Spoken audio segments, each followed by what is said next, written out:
Okay. Okay. Hi, Miss Faithful. Thank you so much for accepting my request for our interview today. Just to start off lightly, I would like for you to briefly describe your role as a negotiator and the types of negotiations you typically handle. Yeah, no problem. So my name is Faithful, and I work for a bank. The bank is called BMO Bank. BMO Bank, I guess, corporate office or central office is in Chicago. And then we also have our twin bank, which is Bank of Montreal, which is in Canada. So the type of things that I do as a negotiator, I work along with several departments in executing the account setup. So part of that is that when a client is onboarded at the bank, they are to have an account. And this account is where they have all their transactions and it has to be governed by an agreement. So basically, it's the account agreement that governs the logistics and how the account works, what happens, et cetera, et cetera. So there are account agreements. So examples of some are the deposit account control agreement, blocked account control agreement, treasury master agreement, and commercial account agreement. Those are the gist of what I see for my day to day. As far as like, do you want me to list like which ones or the functions of each ones, or is that sufficient? That's sufficient. Okay, that's sufficient. Great. Honestly, I feel like I would have gotten more confused if you wanted some more detail. So yeah, Okay. I negotiate account agreements for the bank. Okay, it's really cool. Because when I think of negotiations, I think like, divorce and business partners, Mhm. money, things like that. Yeah, negotiation is just a coming to agreement, like a mutual agreement of the minds. So it's not necessarily like one topic. It's several topics. Negotiation just doesn't only happen in like court or like the common topics like you're saying divorce, criminal law, or um other popular topics. Negotiations can happen in anything, as long as there needs to be a standard of the function of the partnership or um, task that may be happening, a negotiation is possible. Okay, that's really cool. Okay. So what does a typical work day look like for you? Typical work day.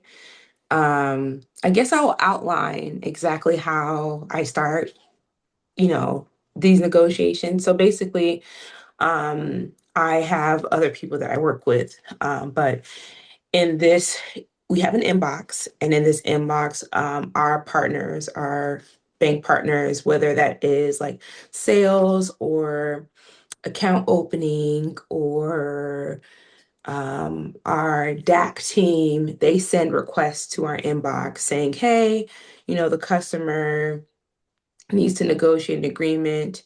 And we have certain protocols that we have to follow in order for certain clients to even negotiate because when a negotiation is happening, the bank is taking on a risk, basically. So, for example, let's just say um, the client wants to be able to do X, Y, and Z. And maybe that's not even a function that the bank has, right? We have to negotiate that because maybe it is possible. And if it's not possible, we have to let the client know that, hey, this is actually not possible for what the bank can provide. And the reason why I mentioned risk is that if the bank were to take that on, that would be a risk for the bank, and that's potential like lawsuits.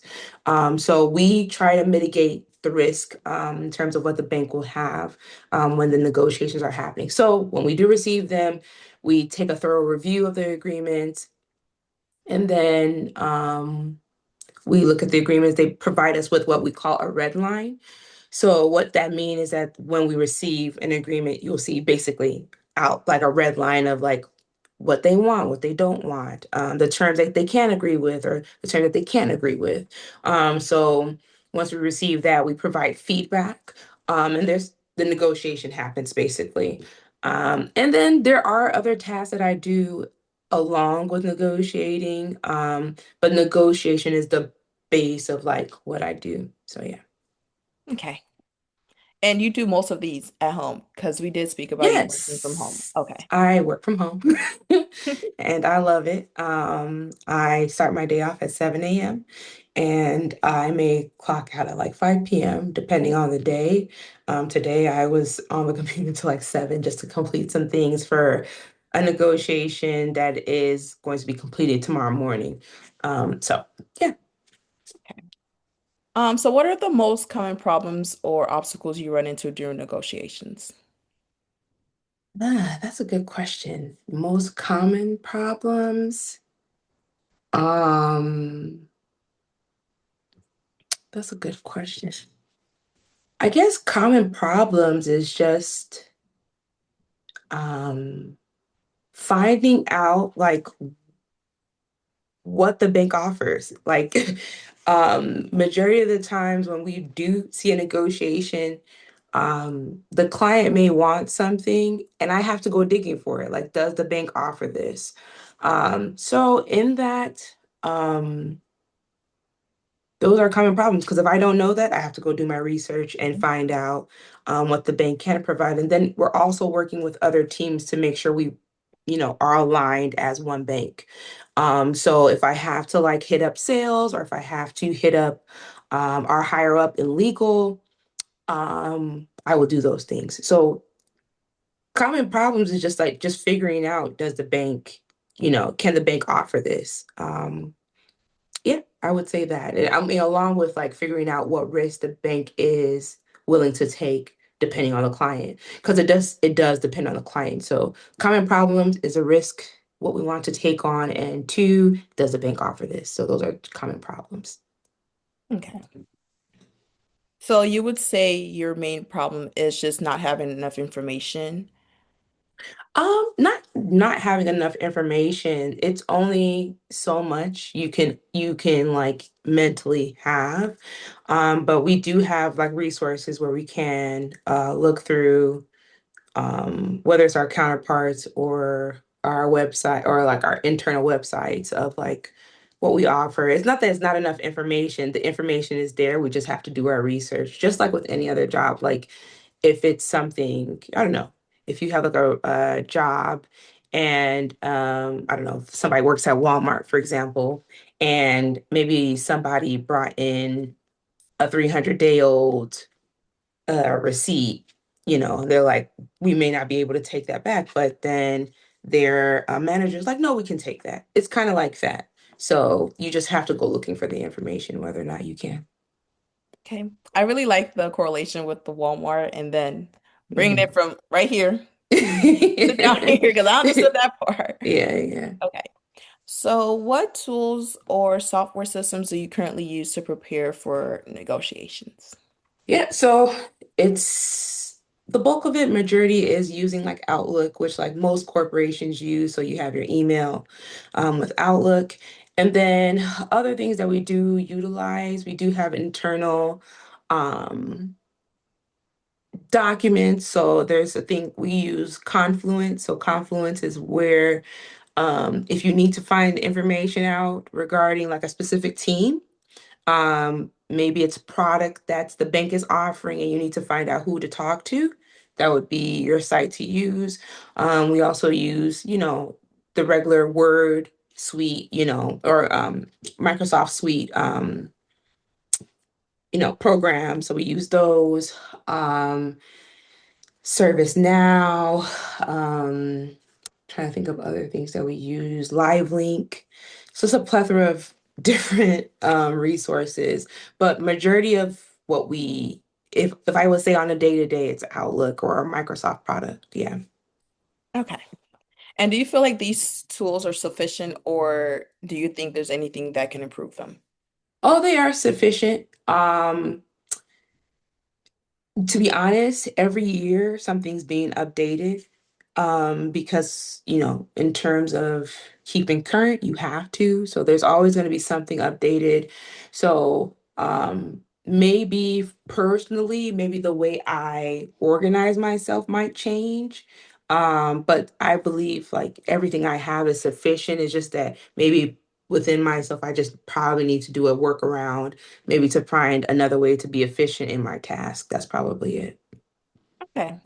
So, based on your responses and just asking about obstacles or problems during your negotiations, you mentioned having to do extra research with the information the bank offers and then organizing your time since the softwares work already.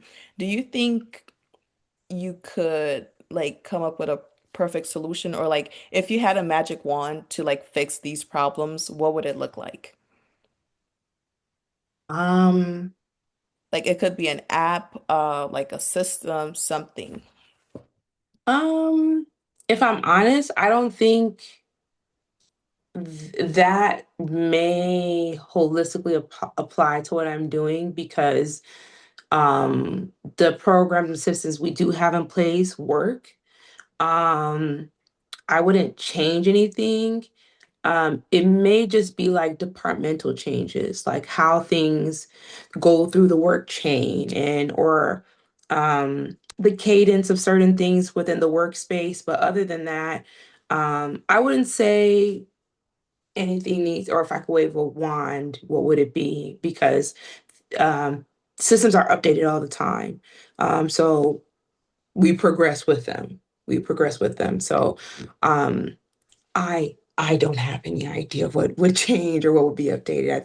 I think everything is fine the way it is. It's just um, in researching, there are some complexities to it. Um, Everybody, if I could, I would like the answers to be right there or like AI to just tell me whatever's in the book or anything. But you do your research. And our job, we did have something recent where we have um updated our systems and there's a tool that's similar to AI that we have in terms of research and things like that. So yeah. Okay. And this is the last question. Thank you so much for your time. What would you say professionals in your field like put more money towards in order to make their jobs easier? Put more money towards to make the job easier. Like, could it be the tech, maybe subscription? Yeah, I mean okay. So you're talking about in terms of a corporation, in Yeah. terms of like, well, yeah, I would agree with what you just said. Tech, like I was mentioning before, as of the end of last year, where people have the chat GBTs and things like that, we have the similar, it's called forgetting the name, Copilot. Okay. AI Copilot. So Copilot is something similar to like ChatGPT. So we've have that within our systems, and it helps. It helps 1,000%. Um, so I would say tech. We get in terms of like my job. We do get newsletters of different programs that have been updated. So I would say tech is maybe the major thing. They're also expanding like a different market, which has to deal with tech. So I would agree with that. Tech is like number one actually right now, and I think that's for probably a lot of corporations, to be honest. Okay. So AI subscriptions, just to summarize, the AI subscriptions, faster tech Hmm. and more Yes, compact tech for people who work at home. yes, yes. I mean, working at home, the computer is a computer. It's just that it has to work. Okay. So, but yeah, like you said, the AI compatibilities and things like that, I would agree. Yeah. Okay. Well, Miss Faithful, thank you so much for your time. I really appreciate it. You're welcome.